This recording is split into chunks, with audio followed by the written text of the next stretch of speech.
Hello, and welcome to Factors Affecting Decisions About Prostate Cancer Screening. My name is Felder, and I'll be presenting our poster to you today. In our study, we are specifically interested in the decision-making process that occurs between African American men and their primary care providers for prostate-specific antigen, or PSA, screening for prostate cancer.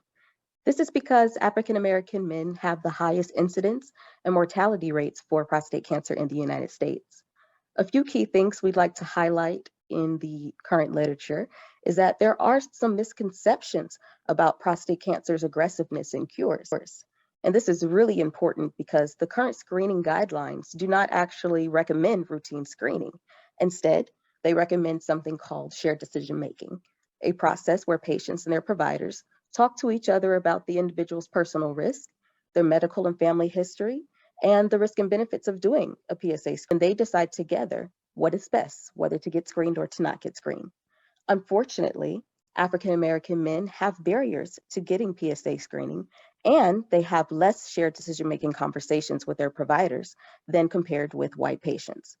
So considering these disparities and the emphasis that the guidelines have on shared decision-making, we hope to learn more about what influences the conversations that African American men have when they're making decisions for PSA screening and the shared decision-making process in general between them and their providers. There are three main questions of interest that we have in this study. The first is decision-making happening in primary care encounters between African American men and their providers. Does having more information about prostate cancer screening, impact the shared decision-making process by increasing engagement? And does having that same education increase the quality of the shared decision-making conversation?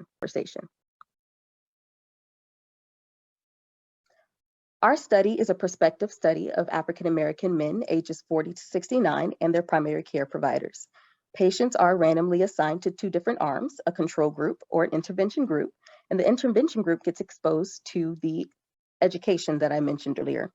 We are conducting surveys at three key times: before a primary care appointment with their doctor, directly after a primary care appointment with their doctor to assess the shared decision-making conversation, and once 3 months have passed, we follow up with them to see if any of their opinions, intentions, or knowledge about PSA or prostate cancer have changed since they first entered the study.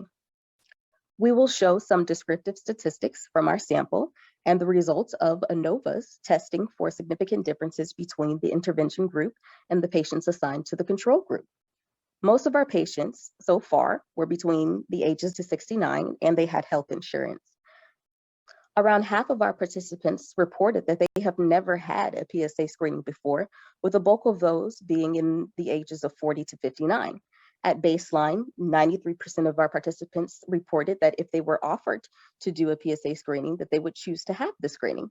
Only half of them were able to correctly identify the PSA screening as a blood test used to screen for prostate cancer. The participants were scored in their surveys about a few things regarding PSA screening.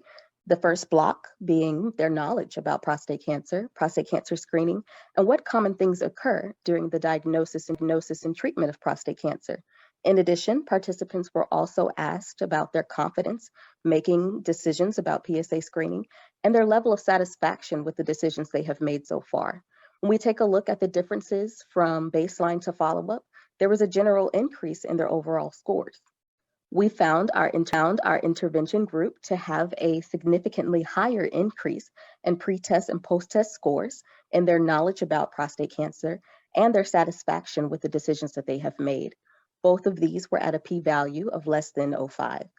All the men in our study had an appointment with their doctors and rated the shared decision conversation about PSA screening. For the most part, our participants rated their clinicians and themselves pretty well, with scores falling in a good level of engagement on the shared decision-making scale. When getting feedback about the educational training, the participants rated each module separately because they focused on different subtopics. We are pleased to report that so far, the majority of our participants find the educational materials to be very useful. These results show that the content in the educational training is addressing issues that the men in our study felt were relevant to their needs. Having that background information is necessary to truly participate in a shared decision-making, which will hopefully lead to greater quality overall and greater satisfaction. We do want to express that this study is very much so still underway, so all of the results presented here are preliminary. Thank you.